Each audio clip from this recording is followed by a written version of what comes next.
Hey, Art History, welcome back. We are going to wrap up this unit on 3D art and media by talking about basic methods of sculpture. The four methods that are most common are modeling, which is an additive process. This means you're building something up. Casting, which means you are actually making a mold and pouring a liquid into it. Carving, which is a subtractive method, and then lastly, assembling, which is considered an additive method. First, we're going to discuss modeling. Modeling is probably the type of sculpture process that you are most familiar with. Because come on, hey, we probably all have used Play-Doh at some point in our life, if not clay. Modeling is usually used with clay or something similar. And one of the beautiful things about it is that it is so pliable. You can use this method subtractively or additively. So for example, as you're looking down here at this coil pot, they are adding coils to it, but they could also change their mind and say, you know what, I'm going to take some of those rows off. So it can be both additive and subtractive. Other ways that you can manipulate it are maybe gouging with a tool, pinching. Maybe you have done pinched pots. You can add textures by scratching it in or even smoothing it out. As long as clay is damp, it can be worked and reworked. So it's always important to keep it damp. Oftentimes artists are using clay to do a test piece. So remember that word maquette that we were introduced previously to. Here is an example of a terracotta figurine of a woman with child that was found from a tomb in Cyprus. And you can see that they have used most definitely additive methods and have manipulated the surface by doing some different scratching techniques. Here is another example of a historical piece that is using the process of modeling. And you can see the medium is terracotta.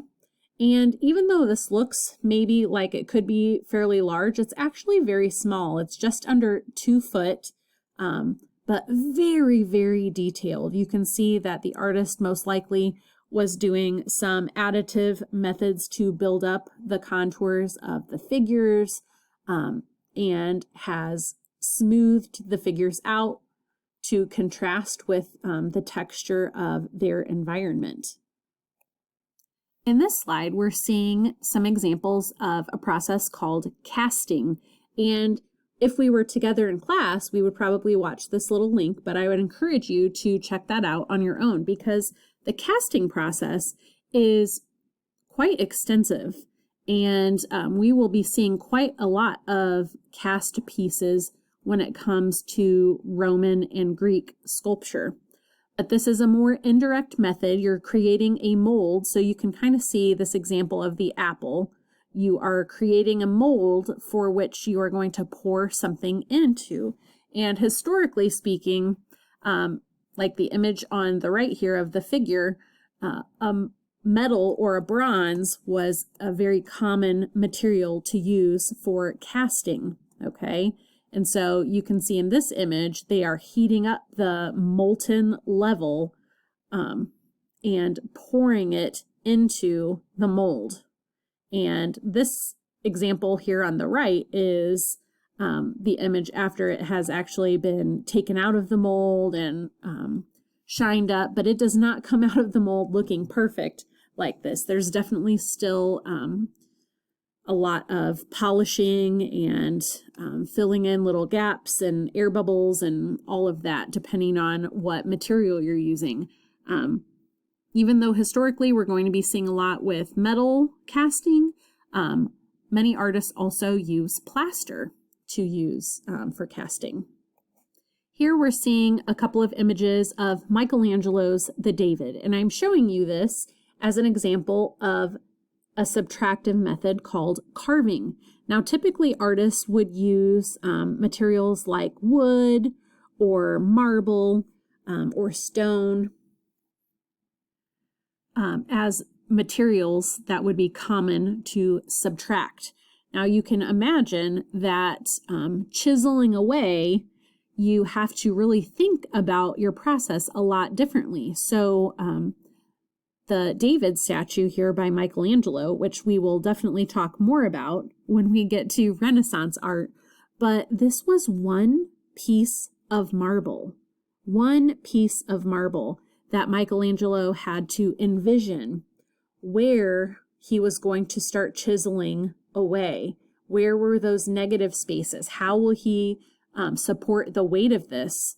And we'll talk about this later in the semester, but oftentimes you can see some sort of weird tree trunk or something that somebody is leaning against in figurative sculpture, and that's usually used as a support so they don't tip over. But this is a very complex technique as well. Lots and lots of steps to get this level of finish. I mean, you can kind of see the details in his hands. You can see how smooth his skin is and see the musculature. And to think that this is stone, this was very highly polished and very, very much a masterpiece of the Renaissance. Lastly, we're going to talk about assembling, or some may call it assemblage. And this is where you are bringing together multiple different pieces to form a sculpture. One of my favorite artists to mention when I talk about assemblage is the artist Joseph Cornell. He was very much a collector of ephemera. You can see in some of these little shadow boxes down here, common materials would be maps or objects that he found in the natural world, like a tiny egg or a feather. But he was a master collector and often put all of these found objects together in these shadow boxes. And again, I would encourage you to check him out. He's a really interesting guy.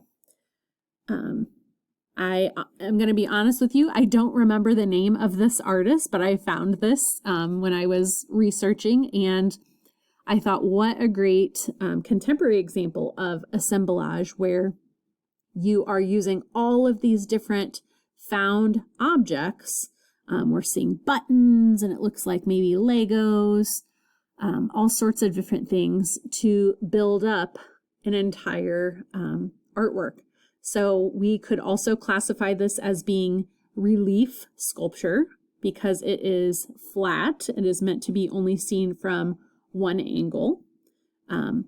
But here we are at the end of our exploration of three-dimensional media, and I hope that you have a little bit more understanding of the techniques and processes associated. These artists are making a ton of different decisions, more so than just making something pretty.